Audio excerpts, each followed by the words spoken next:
All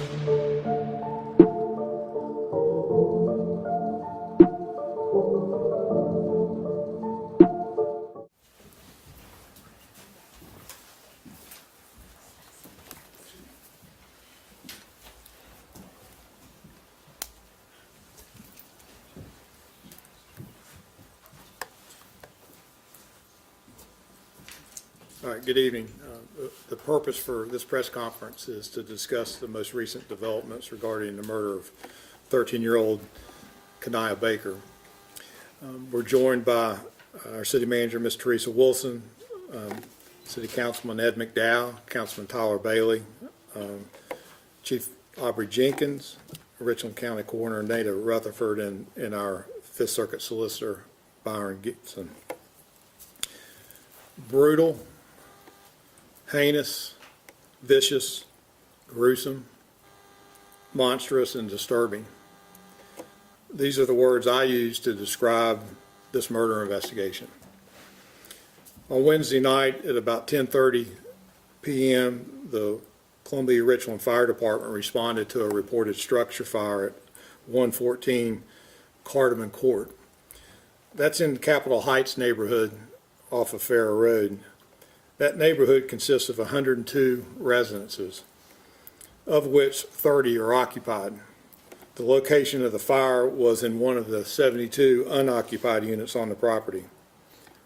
The fire department arrived to find smoke coming from inside the residence, and they made entry and soon located the deceased person on the floor inside.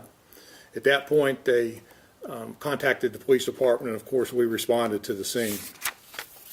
Upon our arrival, we determined that the deceased was a female, and she had suffered traumatic injuries to her face and body and had been severely burned. Ms. Rutherford will speak to the extent of the injuries and why I described this crime as heinous, vicious, and monstrous. The crime scene investigators worked with the Columbia Fire Department investigators as well as SLED arson investigators, and they spent hours inside the residence along with our crime scene investigators. For the rest of the night, it was over an 8-hour process to complete the investigation inside the house. Our officers documented the important trace evidence and blood evidence in the house, and of course our fire subject matter experts worked to determine the origin and cause of the fire. The next day, investigators met with the Richland County Sheriff's Department. The reason we did this is there was no identification found on the body or any evidence inside the residence that would help us identify the victim.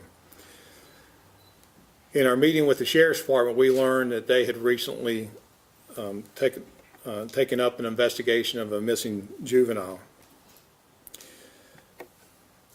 We learned that juvenile was similar in size and age to our victim, so we thought that there was a possibility that they could be connected. We worked with the Richland County Sheriff's Department's DNA lab and the coroner's office to ultimately determine that our victim was in fact their missing juvenile. And I'll invite the coroner to elaborate on that identification further in just a minute. We're very appreciative of the assistance that we received on the scene by our Columbia Fire Department, our SLED arson investigators, and the coroner's office. This has been a extremely difficult case to work. I've watched our investigators work literally nonstop since Wednesday, and I really mean nonstop, day and night. They have conducted themselves in just the utmost professional way in very difficult circumstances. Let me talk about our two suspects. Overnight, we've arrested 2 people. Our first suspect is a 16-year-old female. Her last known address was in Columbia. She was reported missing by her mom on January 12th. She has a history of disorderly conduct, malicious injury, throwing bodily fluids. She was wanted by the Department of Juvenile Justice for cutting off her ankle monitor around January 12th. She was last enrolled in a local high school in January of 2024, and she's currently listed as dropped out. and she is a frequent runaway. Our second suspect is a 15-year-old female. Her last known address is also in Columbia. She also was enrolled in a local high school as of last December. She is currently listed as dropped out, and she also is a frequent runaway. Our victim was originally from Sumter, South Carolina. She was most recently in foster care here in Columbia, Richland, and was reported missing on January 12th. She also has a history of running away. I'll ask the coroner now to give us some information on exactly what the cause of death was and anything that she might want to add. Identifying a minor can be difficult. They don't have a DMV profile. They usually don't have fingerprints on file. And so we start with the basics. We look at missing teens, and Richland County Sheriff's Department contacted us with a possible description of a young girl who had gone missing. Unfortunately, the description that they were giving to us did not match what we had in front of us. And unfortunately, the description provided of Kanaya Baker was so different, in fact, that even the pictures that they sent of her just did not seem to match up. Due to severe trauma to her head, face, and body, visual identification just was not possible.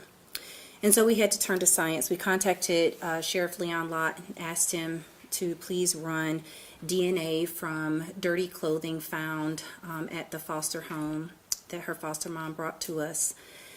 We used that clothing to extract DNA, and they were able to run that. We also simultaneously obtained dental records so that we could match the dentals from her last appointment.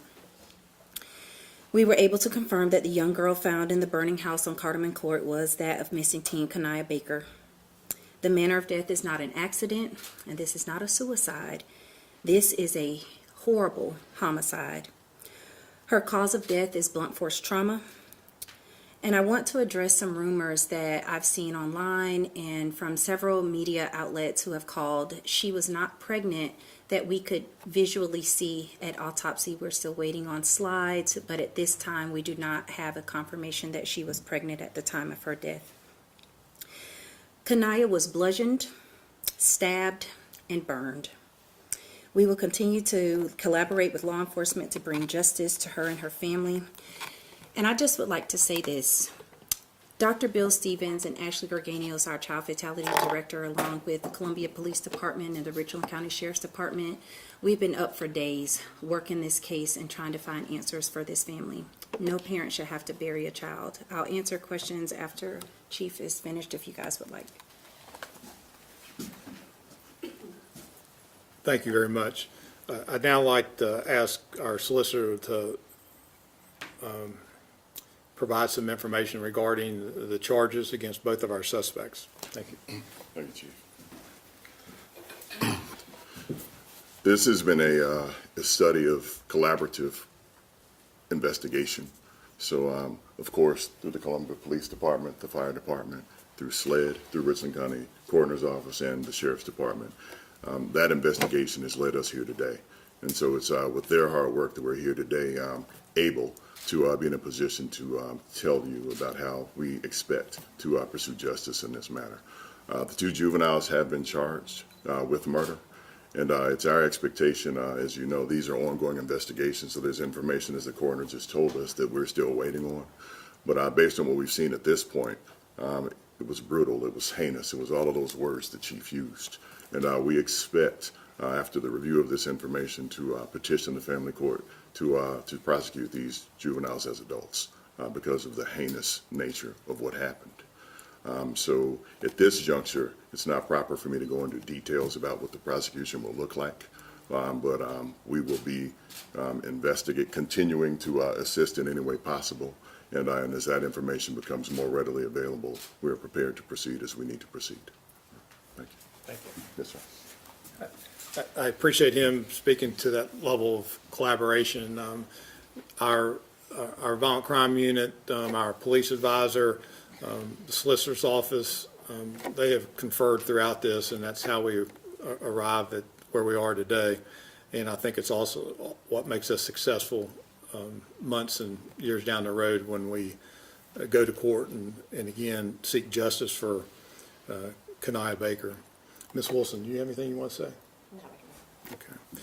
Okay. You know, we don't do these a lot, but it seems like the common theme as we stand up here in the times that we do is we talk about just the senseless violence that we see most often involving our young people and young adults. We can't even call this situation young adults, but everybody up here are parents, and you know, this is gut wrenching. I watched and have watched how this has impacted our investigators, and I've also been moved by how they've maintained throughout this investigation. And, you know, when you talk to people that have been involved in committing heinous crimes like this, you know, you're looking to seek answers and you know, and read their reactions, but sometimes it's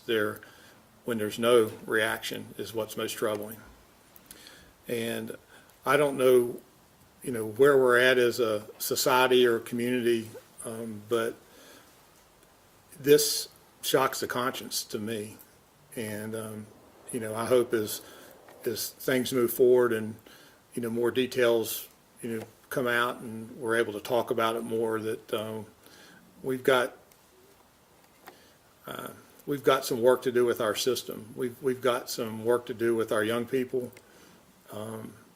There's too much despair, and we've got to change that. And I know that we've got the right people to do that, and I hope we're able to do it soon. We'll take a few questions. It will be limited on what we can answer, but I'm glad to answer a few questions. You had mentioned that the two suspects were it was DJJ or DSS, you said? One suspect was wanted by DJJ, had previously been in their custody, was currently wearing an ankle monitor. She had removed her ankle monitor, and so they had issued a pickup order for her to be returned to DJJ. The other suspect was not in DJJ custody or DSS custody, but was a frequent runaway. Do you know if Baker was ever in in DSS or DJJ's custody? That's not something that we are prepared to discuss this evening.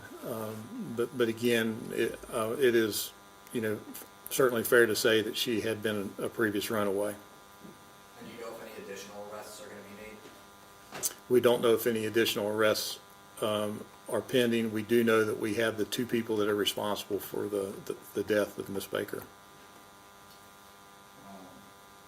Have you made contact with the owner of the house where the body was found, or taken any calls to that area before?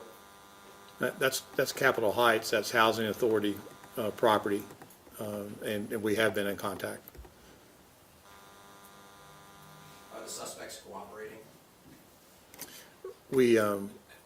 That's not something we would comment on. I walked around the neighborhood today. I spoke to some residents, you know, the few that are there, because as you said, many of the homes are empty. Is there a reason they chose this specific house, or how did they know about this house? Did any of them have ties to this neighborhood specifically? It's not unusual for people that are involved in, you know, certain activities that they would enter a vacant property. That's one of the reasons we put so much emphasis on securing vacant property, or, you know, through our code enforcement, going through demolition. We know that it attracts blight and crime. So it's, you know, it's not completely surprising that if it's not secured, that somebody's going to enter it and do some things that they don't want to be, you know, seen in public. But so I'll leave it at that. That answer your question? Is there any evidence that the house was set on fire on purpose? Well, we believe that the victim was burned intentionally.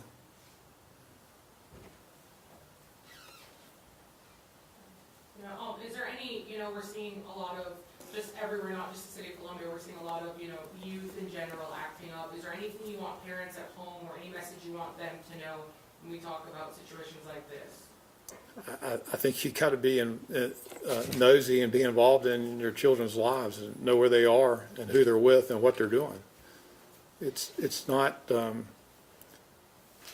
difficult.